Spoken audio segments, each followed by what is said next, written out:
Allez ma fichue, c'est bien. Le trajet quotidien de Souella Chioché est un parcours semé d'obstacles. Une voiture garée sur le trottoir ou encore une rue à traverser. Allez, donne les lignes. Oui, donne bien, donne comme il faut.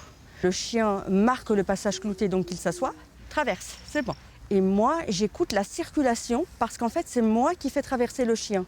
Ces embûches, Souella les affrontait seule avec sa canne. Aujourd'hui, Thalys, son labrador de 3 ans, lui apporte une aide précieuse. Sur la voie publique, il y a les potelets, les scooters, les voitures qui se garent.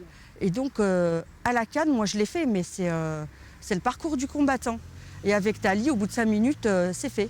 Donne le siège. Thalie est aujourd'hui totalement formée. C'est très bien ça. Ouais, elle met la truffe dessus, très très bien. Pour faire un bon guide d'aveugle, il faut un chien, une famille d'accueil, une éducatrice et un maître ou une maîtresse. Hunter a d'abord appris les bases grâce à Françoise. De ne pas monter sur les canapés, de ne pas réclamer à table, l'éducation que devrait avoir tout chien. En avant. L'éducatrice a ensuite parfait son apprentissage.